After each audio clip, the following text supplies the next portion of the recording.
How many in here have ever rented a car? Great, and I'm sure most of you will be able to relate to my story. Fellow Toastmasters and guests, today I would like to share with you some rental car tips as well as a recent adventure that I was on myself. I would like to start by letting you know that I have rented many vehicles, so I feel that I am an experienced car renter. This was an experience that I had never gone through before and hope to never again. Recently, my husband and I went to Florida to visit some family in Fort Myers. When we arrived, there were 8 of us in total, staying in a condo, and we had 2 rental vehicles. We decided that we would like to rent 1 additional vehicle so everybody could kind of do different things. This brings me to tip number 1. Normally, when renting a vehicle, you should try to rent it well in advance in order to get the best price. Tip number 2 that I can give you is if you happen to have a Costco membership and you go on the Costco website, you can search for rental cars and they will give you 4 different options of different companies so you can quickly compare pricing, and Costco gives a very good discount. So I logged on to the Costco website and I searched for car rental locations nearby and found an enterprise location with a pretty good price for a mid-sized vehicle so we would have room for 4 people. I set the rental up for the next day. The next morning, we were asked for a ride from one of the other people over to the Coconut Point Ford Enterprise location, where as we drove in, we saw a huge car dealership with many Fords, so we assumed that we would probably be getting some kind of a Ford. We walked into the dealership. There were a few people in the waiting room, as well as one agent who was on the phone. When the agent got off the phone, I handed her my paperwork, gave her my last name, and told her I was there to pick up my vehicle. She looked over my paperwork, and then she looked at me and said, "Currently we don't have any vehicles." To this, I thought she meant they didn't have any mid-sized vehicles, so I asked, "Okay, so you don't have any mid-sized vehicles, what do you have currently?" And she said, "No, I'm sorry, we actually have no vehicles." So this instantly reminded me of a Seinfeld episode some of you may or may not have seen, where Jerry and Elaine are at the rental car counter to pick up a car that Jerry had reserved. And the agent tells Jerry that his vehicle is not available. And Jerry starts to explain to the agent what a reservation is, and the agent was getting angry and told Jerry she knew what a reservation was. And he said, "Well, obviously you don't, because if you did, the car I reserved would be here." So he tells the agent that she obviously knows how to take a reservation. The problem is she doesn't know how to hold a reservation. So this brings me to tip number 3, which I found out. Whenever possible, if you rent from an airport location, you're much better off because they will not run out of vehicles.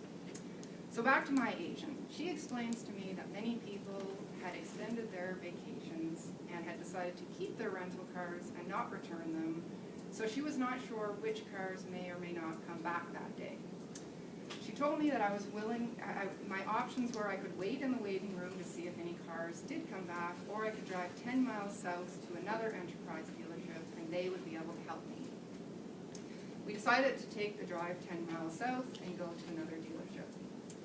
When we arrived at this next dealership, we gave them our reservation, explained to them the situation, and they said they would be able to accommodate us, but unfortunately they were low on vehicles. All they had in stock currently was a Camaro and an extended cab Suburban. So 1 little car and 1 huge car. At this point, our drive has to get going because they have an appointment somewhere else, so we have to decide. So we decide to go for the extended cab Suburban because the Camaro is going to be way too small. Now it's time for the dreaded paperwork, which brings me to tip number 4. Tip number 4 is if you have car insurance here at home, check with your car insurance company to see if you have any rental coverage and what kind you might have so you can decline some of the insurance from the car rental company. You can also check with your credit card company, as some of them offer very good insurance options for you too to save you some money, because quite often the rental insurance is more than the actual rental vehicle. So we fill in the paperwork, we get into our extended cab Suburban, and we leave the rental car dealership. Instantly, my husband says to me, you know, this vehicle is going to be way too big to go to tourist areas and next to impossible to park. So we're not very happy at this point, but we're hot, we're hungry, so we decide to go for lunch. As we're sitting in a restaurant eating, we notice another Enterprise dealership across the street. So we finish our lunch and decide to go over there and see what they might have. So we go to Enterprise dealership number 3, explain the situation to them, and they tell us they would be happy to help us, but they only have one car available, and it's a Hyundai Accent. We decide to make the switch and take this car because we just don't want to drive around this huge Suburban that is the size of a bus. So we get in, we finish our paperwork, we get into this Hyundai Accent, drive out of the dealership.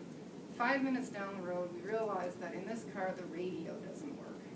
At this point, we are really not happy with Enterprise, and we were not speaking to each other. On the way back to our condo, we decide as one last effort to go back to Enterprise dealership number 1 and see what they may have gotten during the day. We go in, we recap our story. The agent tells us that luckily they have one vehicle, which is a Dodge minivan, and we're welcome to take it. We take the Dodge minivan and we leave the dealership. It is now 4 p.m. and we started this adventure at 11 a.m. So in conclusion, I just want to recap my tips for booking a car rental. Try to book early if possible to get the best price. If you have a Costco membership, you can try logging onto their site and typing my rental in the search bar. They have really good prices. Pick an airport location whenever possible, as the airports will not run out of cars, and if they don't have the class that you reserve, they will give you a free upgrade. And check with your car insurance company at home to see if you have any rental car coverage, and your credit card company to see if you can have coverage through them to get a discount. I hope these tips will ensure your next rental goes a lot more smoothly than mine did, and you enjoy your next adventure. Thank you.